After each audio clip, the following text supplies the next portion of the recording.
ఈ కథ తరతరాలుగా వస్తున్న ఒక శాపం గురించిన కథ, ఒక భయంకరమైన వృత్తి గురించి. ఇందులో మన కథానాయిక లీల తన వంశపారంపర్యంగా వస్తున్న ఒక పనిని నేర్చుకోవాల్సొస్తుంది. అదేంటంటే శవాలను శుభ్రపరచడం. ఆమె తల్లి సీతు ఈ సంప్రదాయాన్ని తన కూతురికి ఎలాగైనా నేర్పాలని చూస్తుంటుంది. అక్కడ్నుంచే ఈ కథ మొదలవుతుంది. సరే, ఈ కథను మనం 5 భాగాలుగా చూద్దాం. ముందుగా ఈ శవాలు కడిగే సంప్రదాయం ఏంటి, దాని గురించి తెలుసుకుందాం. ఆ తర్వాత ఒకదాని తర్వాత ఒకటిగా జరిగే కొన్ని మిస్టీరియస్ డెత్స్ గురించి చూద్దాం. మూడోది, ఈ చావల వెనక ఉన్న అతీంద్రియ ఆధారాలు. నాలుగోది, గతాన్ని తవ్వుతే బయటపడిన ఒక పాపం. ఇక చివరిగా ఈ కథ ఎలా ఒక విషాదకరమైన ముగింపుకు చేరుకుందో తెలుసుకుందాం. సరే, ఇక మొదటి భాగానికొస్తే అదే శవాలు కడిగేవాళ్ల సంప్రదాయం. ఇక్కడే మనకు లీల భయం ఎంత తీవ్రంగా ఉందో అర్థమవుతుంది. ఆమె ఒక శవాన్ని శుభ్రం చేసే ముందు ఎంతలా భయపడుతుందంటే, నువ్వు దెయ్యంగా మారి నన్నేమీ చెయ్యకు అని ప్రార్థిస్తుంది. అంటే ఆమె మానసిక పరిస్థితి ఎలా ఉందో మనం ఊహించుకోవచ్చు.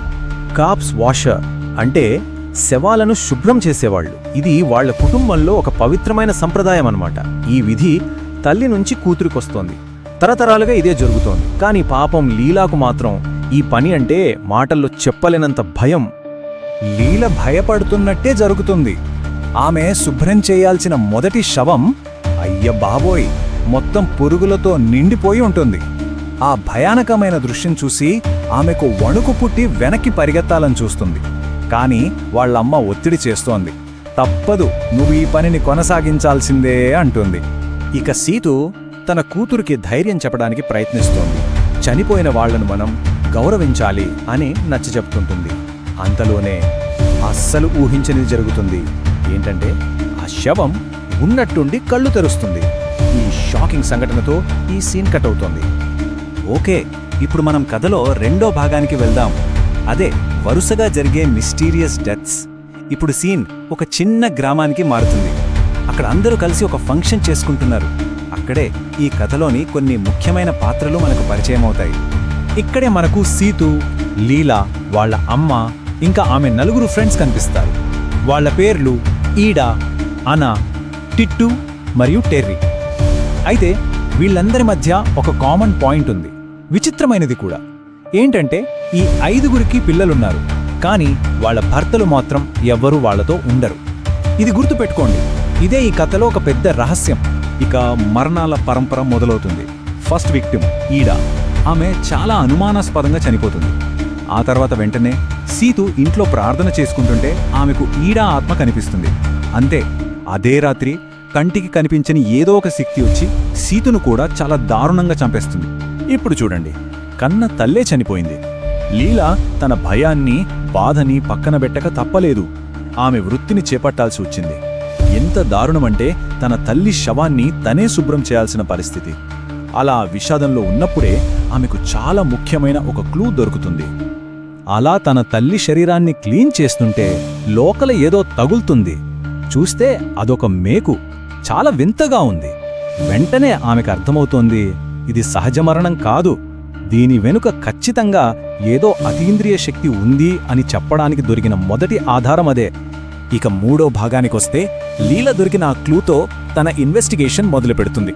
వాళ్లమ్మ చనిపోయిన చోట వెతుకుతుంటే ఆశ్చర్యం, అక్కడ కూడా సేమ్ అలాంటిదే మరో మేకు దొరుకుతుంది. అప్పుడు ఆమెకు క్లారిటీ వస్తుంది, ఇది యాక్సిడెంట్ కాదు, ఎవరో పక్కా ప్లాన్తో ఈ హత్యలు చేస్తున్నారని.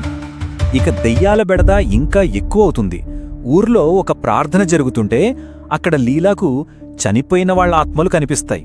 అంతేకాదు, షాకింగ్ విషయం ఏంటంటే ఇంకా బ్రతికే ఉన్న తన ఫ్రెండ్ అనా ఆత్మ కూడా అక్కడ కనిపిస్తుంది. ఇదొక భయంకరమైన సంకేతం. నెక్స్ట్ టార్గెట్ అనానే అని ఆమెకు అర్థమైపోతుంది. లీలా ఏది జరగకూడదు అనుకుందో అదే జరుగుతోంది. సీతును చంపిన ఆ అదృశ్య శక్తే ఇప్పుడు అనా మీద కూడా అటాక్ చేస్తోంది. ఇక చనిపోయే ముందు అనా గట్టిగా ఒకే ఒక్క పేరు అరుస్తుంది, నూర్ అని. ఈ నూర్ అనే పేరు ఇప్పుడు దర్యాప్తుని మొత్తం మలుపు తిప్పేస్తోంది. ఇక ఈ కొత్త క్లూతో లీల తన ఇన్వెస్టిగేషన్ కంటిన్యూ చేస్తోంది. ఫస్ట్ తన భయాన్ని పక్కన పెట్టి అనా బాడీని క్లీన్ చేయడానికి రెడీ అవుతుంది. నెక్స్ట్ వాళ్లమ్మ బాడీలో దొరికినట్టు ఇక్కడ కూడా ఏదైనా క్లూ దొరుకుతుందేమో అని వెతుకుతోంది. అండ్ ఫైనలీ ఆమె అనుకున్నట్టే అనా కడుపులో లోతుగా గుచ్చుకుని ఉన్న మరో మేకును బయటకు తీస్తుంది. సరే, ఇక 4వ భాగానికొచ్చాం. గతాన్ని తవ్వితే ఎలాంటి పాపాలు బయటపడతాయో చూద్దాం. ఆ ఫ్రెండ్స్ గ్యాంగ్లో ఇంకా బ్రతుకున్నది టెర్రీ. లీలా ఆమె దగ్గరికి వెళ్లి అడిగితే ఆమె భయంతో వాళ్ళు నా ఫ్రెండ్స్ కాదు అని చెప్పి తప్పించుకుంటుంది. ఆమె ప్రవర్తన చూస్తేనే అర్థమవుతుంది వీళ్ళందరూ కలిసి ఏదో భయంకరమైన నిజాన్ని దాస్తున్నారని. ఆ నా చనిపోవడం చూసిన ఒక సాక్షిని అడిగితే అతను కూడా కన్ఫర్మ్ చేస్తాడు. అవును, ఆమె చనిపోయే ముందు నూర్ అనే అరిచిందని చెప్తాడు. ఇక లీల ఇన్వెస్టిగేషన్ మొత్తం ఒకే ఒక ప్రశ్న చుట్టూ తిరుగుతుంది. అసలు ఎవరి నూర్? నెమ్మదిగా సమాధానం బయటపడుతుంది. ఈ నూర్ ఒకప్పుడు సీతు వాళ్ళ ఫ్రెండ్స్ గ్యాంగ్లోనే ఉండేదట. వాళ్ళ ఇళ్లల్లో పని మనిషిగా కూడా పనిచేసేది. అయితే ఏం జరిగిందంటే వాళ్ళందరి భర్తలు వాళ్లను వదిలేసి వెళ్ళిపోవడానికి కారణం నూరే అని ఆమె మీద తప్పుడు నిందలు వేశారు. ఇప్పుడు లీలకి దొరికిన అన్ని క్లూస్ కనెక్ట్ చేస్తుంది. అప్పుడు అసలు నిజం బయటపడుతుంది. ఈ హత్యల వెనుక ఉంది నూరు కూతురు. ఆమె పేరు రేఖ. తన తల్లికి వీళ్ళంతా చేసిన అన్యాయానికి రివెంజ్ తీర్చుకోవడానికి ఈమె చేతబడిని ఉపయోగించి ఆ 5గురిని ఒకరి తర్వాత ఒకరిని చంపుతోందన్నమాట. ఇక ఫైనల్ పార్ట్, కథ యొక్క విషాదకరమైన ముగింపు. ఈ ప్రతీకారం వెనుక ఉన్న అసలు కారణం తెలిసాక ఈ పగ ఎవ్వరినీ వదిలిపెట్టదని క్లియర్గా అర్థమవుతుంది. నిజం తెలుసుకున్న లీల కనీసం మిగిలిన వాళ్ళనైనా కాపాడాలని పరిగెడుతుంది. కానీ లీల వెళ్ళేసరికే లేట్ అయిపోతుంది. 4వ ఫ్రెండ్ టిట్టు కూడా ఆ ప్రతీకారానికి బలైపోతుంది. మళ్ళీ అదే సీన్. టిట్టు శరీరాన్ని శుభ్రం చేస్తుంటే లీలాకు మళ్ళీ అదే మేక దొరుకుతుంది. ఇది రేఖ పని అని మరోసారి కన్ఫర్మ్ అవుతుంది. ఇక లీల ఊరుకోదు. గ్రామస్తులందరి ముందు నిజం బయటపెడుతుంది. రేఖే ఈ హత్యలు చేసిందని చెప్తుంది. అది వినగానే ఊరి జనం ఆగ్రహంతో ఊగిపోతారు. ఏమీ ఆలోచించకుండా రేఖ మీద దాడి చేస్తారు. సరిగ్గా అప్పుడే మనకు ఫ్లాష్ బ్యాక్ చూపిస్తారు. ఆ 5గురు ఫ్రెండ్స్ కలిసి కేవలం పుకార్లను నమ్మి ఏ తప్పు చేయని నూర్ను ఎంత దారుణంగా చంపారో మనకు తెలుస్తుంది. లీలా ఈ గొడవను ఆపడానికి చాలా ప్రయత్నిస్తుంది. కానీ ఆ గందరగోళంలో ఆ ప్రతీకారం ఇంకా ఆగదు. మరికొన్ని ప్రాణాలను తీసేస్తుంది. రేఖను కాపాడటానికి వెళ్లిన లీలాన్నయ్య, అరిఫ్ ఇంకా తీవ్రంగా గాయపడిన రేఖ ఇద్దరూ చనిపోతారు. ఎక్కడో పుకార్లతో మొదలైన ఒక చిన్న ద్వేషం చివరికి అందర్నీ బలి తీసుకుంది. ఈ పెద్ద విషాదం తర్వాత లీలా చివరికి తన వృత్తిని మనస్ఫూర్తిగా అంగీకరిస్తుంది. కాని ఇప్పుడు ఆమె కేవలం శవాలు కడిగే వ్యక్తి మాత్రమే కాదు. అనుమానాస్పదంగా చనిపోయిన వాళ్ల చావు వెనుక ఉన్న నిజాలను బయటపెట్టడంలో పోలీసులకు సహాయం చేస్తుంది. అలా తన పనికొక కొత్త అర్థాన్నిచ్చుకుంటుంది. మొత్తానికి ఈ కథ మన ముందు ఒక పెద్ద ప్రశ్ననుంచుతుంది. ప్రతీకారం అనేది నిజంగా న్యాయం చేస్తుందా, లేకపోతే అది కేవలం మరికొంతమంది బాధితులను తయారు చేస్తుందా?